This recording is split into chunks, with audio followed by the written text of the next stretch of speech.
This season of Love is Blind, all right, we are in, I guess this is season 9, and they're in Colorado. Now, listen, y'all, Colorado they have about 5 million people, and I think that 4% of them are African American, okay? So, we're lucky that we saw some brown faces on there, but I really, really just need to get into this because it's given like need therapy sessions. It is a dating show, but I really, I guess Ready to Love also has what is it, tainted me or burned me in the fact that I don't really watch these shows expecting a love story anymore. I just watch them to see what kind of storylines come out, right? Because that's basically what's going to happen. It's just going to be a bunch of different storylines that come out that we're going to discuss. Now, I'm not going to recap episodes 1 through 6, but I did watch episodes 1 through 6, and we're just going to talk about some of the highlights for me. Okay, and by all means, if I missed anything, y'all feel free to get in the comments below and let me know what I got wrong, what I missed, what I forgot. Feel free, because, you can't watch everything, right? I can't see everything, but I'm just going to give my thoughts after watching it because at first, episode 1 I was gonna stop watching and then go back and watch later, but something made me keep it on. And by the time I got into like episode 2, I was like, okay, because first of all, some of the seasons they go a long time before we get a couple, or before we get a proposal, or before we get the L word. And this season kind of just episode 1 just jumped right in there. Okay, I don't know whether it was their editing style or whatever, but it just jumped right in there. So I just, after that, I was like, all right, let me just go ahead and keep watching. And just listen, I know that it's a whole bunch of couples on here, a whole bunch of people on here, but Edmund and Calabria, sorry. Edmund and Calabria, okay, first of all, the thing that sticks out most for me for Edmund was when he was kissing the damn floor, okay? And Brendan called him out about it. Like, dude, are you literally doing this right now? You got your lips on a dirty floor. Now, I totally forgot about the fact that Edmund was also the same one that said he eats his own boogers. Like, what the fuck? Why would he say that, and why would they put that on there? Like, oh my God. Okay. I don't even know where else to start but with Edmund and Calabria, because this Bama told the world that he eats his own boogers and he kissed the floor on purpose. You know what I'm saying? Like, I had to literally pause the TV. Like, is he really kissing the floor? Now, I will say he does have he has a rough backstory and everything. Like, he came up in foster care, and he mentioned on there that it was one of his teachers that saved his life, but I don't know. I don't remember if he got into like what actually happened, but he was in and out of foster care, so something was going on where somebody must have been, getting the kids out of there. But emotionally, y'all, like, it's like you can watch somebody or you can meet somebody in person, right? And you can pick up on the fact that they are not on the same emotional level as you are, or on the same, like, you could tell when it's a vibe that's a little bit off. And he got a couple of things that would have just sent me running even before I would have never gotten out of the pods with him, because no, I just would not have. Like, he just is not. I feel like a lot of times these shows are not getting people uh, who are really the people they should be getting. Right now, listen, I'm not saying that he doesn't deserve love. I'm just saying that, when you go on TV, your flaws are magnified.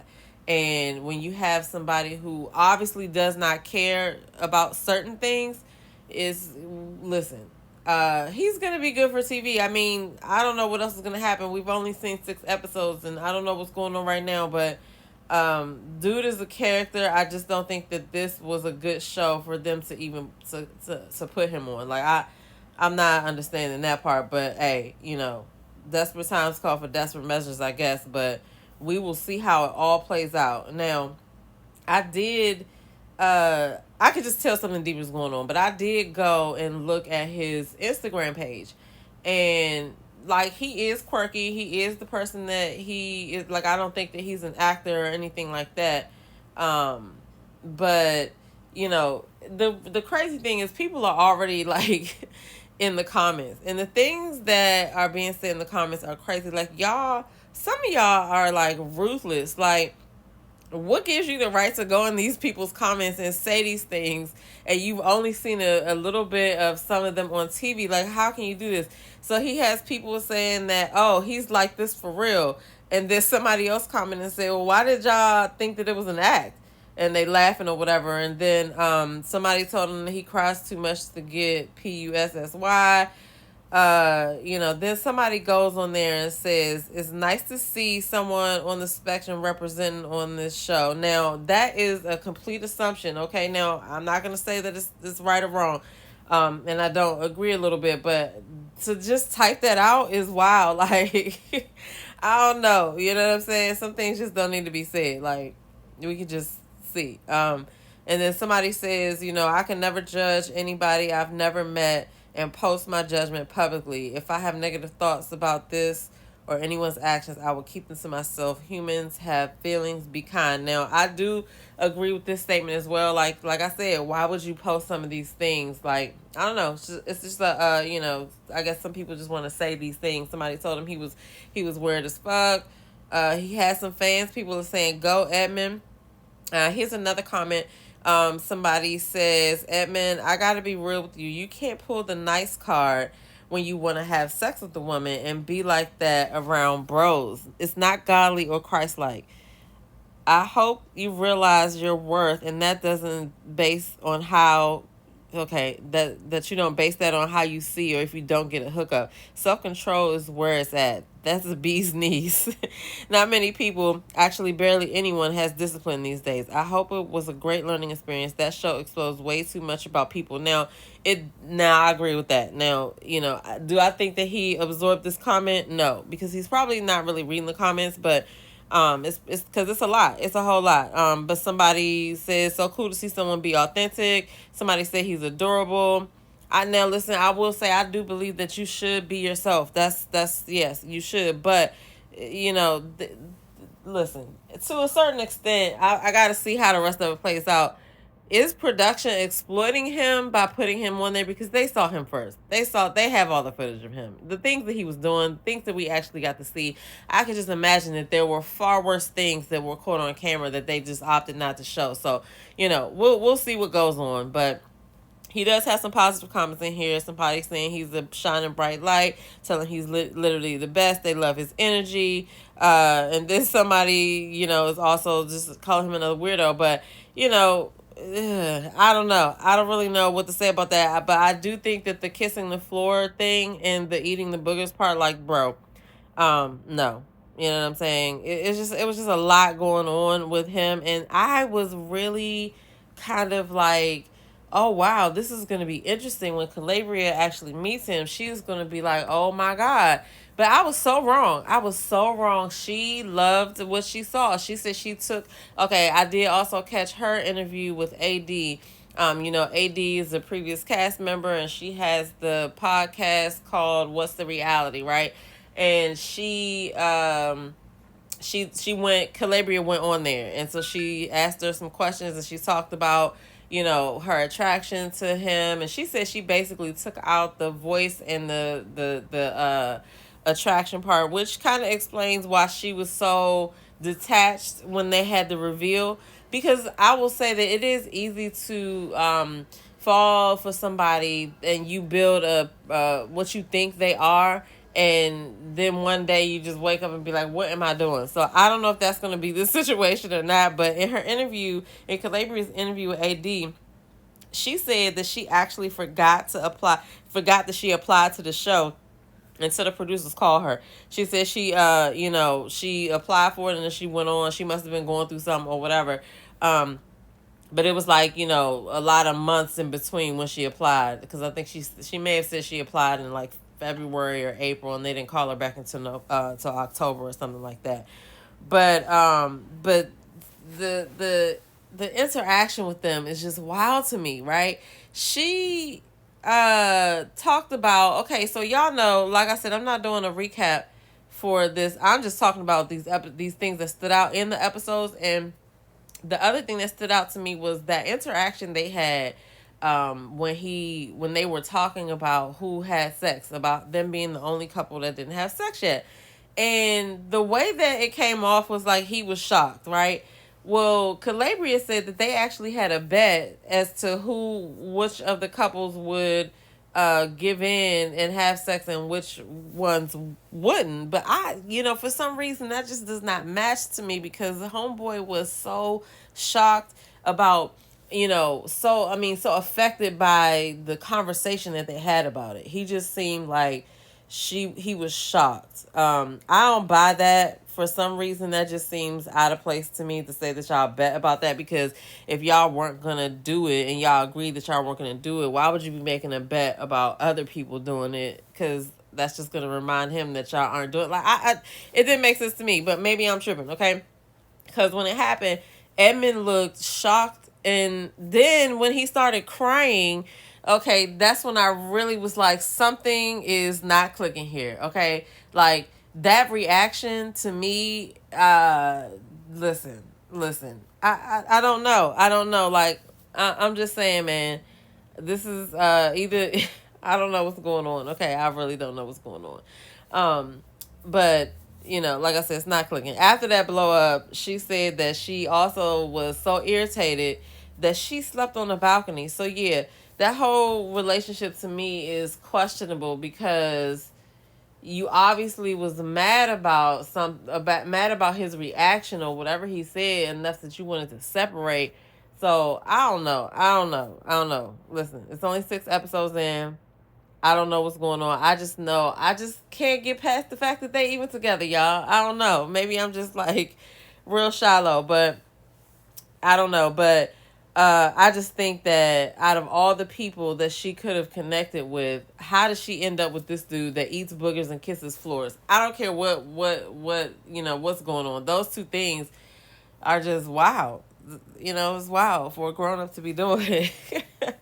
So another couple that stood out to me was Patrick and Casey. Now, Patrick ended up, I think he had about 2 or 3 connections before Anna left, because I really wished Anna would have stayed, because she seemed like she was cool. She seemed like she had a good conversation. I feel like fast forward, she would have been, probably the person that Patrick should have picked. But I feel like after she left and everything and didn't say bye, I feel like Patrick was scrambling. I feel like he was like just looking for somebody to propose to. And him and Casey didn't even seem like they were both sure to me at all. It was like really confusing up until the point where they broke up. Like, what was she doing? She was telling him that she did not want to be in a relationship, but he wasn't picking up what she was putting down. But it was also because as the conversation went on, she was wrapping her legs around him. She was kissing him. She was crying profusely. It was just like, girl, you just told the producers that you don't think you will ever be able to get there with him as far as attraction is concerned. So what are you doing? Okay, that was awkward as hell to me. All right, she was in 1 minute and saying that everything was cool, and then she was running to the producers and trying to break up with him. This is gonna be crazy when she looks like, I don't know. She looks crazy to me. I don't know. But anyway, so Anna left. Also, one of Anna's connections was Blake. Blake also left, but after Anna left. So that's gonna be interesting too, because Patrick wasn't her only love interest. So that's gonna be interesting how that plays out when they actually finally get to meet. The other couple or throuple, 3 people I would say is Megan, Sparkle Megan, Mike, and Jordan. Now, I was so glad that Megan didn't pick Mike. Mike seemed like a dick to me. And she kind of said that was her normal vibe of dude that she picked. But listen, there was a part in there where he told her that he knew the 2 guys that she was dealing with, and she likes trouble and stuff like that. Like, I thought that was so whack for him to do it, like to bring that up like that. I thought that he was really a dick for doing that. He was hating on the other guys to me, low key, and then trying to act like he wasn't. And it kind of affected her too. Now, right then and there, I was like, nope, I'm not feeling him. And Megan, you're not feeling him either. You could see it. She was like, what is going on right now? And I'm so glad she didn't pick him or whatever. So, it was the whole way he went about telling her he knew about the other guys. Like, he didn't even have to really mention that or whatever. But Megan started off really strong with him until towards the end. Like, even the ex talk was rubbed me the wrong way. Like, he talks to his exes and stuff like that. Like, girl, leave him alone, okay? But Jordan was the creeper, okay? Jordan is the single father.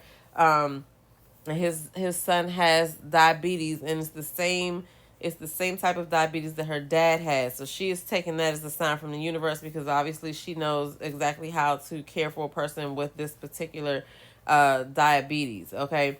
And so that was the thing. But Mike was really hoping that he thought he had it in the bag, okay? But Jordan was the one that ended up getting the girl. And when they met, I think that she was happy. They both were happy about seeing each other or whatever. And she was shocked about how Jordan looked, because he's all tatted up and stuff like that. So we'll see how that plays out too, because once they got to Mexico on the honeymoon, Jordan was so annoying. Okay, he's annoying when he's drunk, and she even told him that. So we'll see how that plays out. Now, the couples that we have left standing, since Patrick and Casey are not going to be going to Mexico, we have Nick and Annie. They, I don't know about this one either, because I'm not so sure about Nick. All right, we'll just keep an eye on him for now. We got Megan and Jordan, obviously. Patrick and Casey are not there. Edmund and Calabria. This is the awkward. I don't know what's gonna happen with this. And then we got Joe and Madison. Right now, Joe already said in one of his confessionals that he's drawn to thinner women, but Megan is. I'm not Megan. Madison is not one of those thin people. So, and plus Madison also revealed that she will probably have she probably will go blind, because she has some type of degenerative disorder with her eyes, where she's losing sight. So Joe might not be the right choice for this, because he seems like he could be a dick too. So we're gonna see. So my question is, how many real couples do we have? You know what I'm saying? And I didn't even talk about Anton and Ali. Like, they might be the most normal ones out of this, but they actually don't seem like they have chemistry to me. So I don't know. How many couples do we have? How many real couples do we have? I think that the only couple that I think that could probably be a couple is probably Megan and Jordan, but we're gonna see how that plays out, because how's she gonna act when she meets Mike? Okay, so we're only 6 episodes in, and we've had booger confessions, we've had floor kissing, we've had people crying because they did not get sex. If this is what finding love looks like, I'm good. You know what I'm saying? Tell me what you actually think, though. Tell me who you think is going to survive this season, because right now I only see one couple, to be honest, that could say yes at the altar when that time finally comes. Okay, I'm here for the other single. I always like when the singles mix, because that's when people get to actually see some of the people who they might have passed on, and the decisions that they made, they'll get to see. So I can't wait to see that. But everybody needs a therapist, you know what I mean?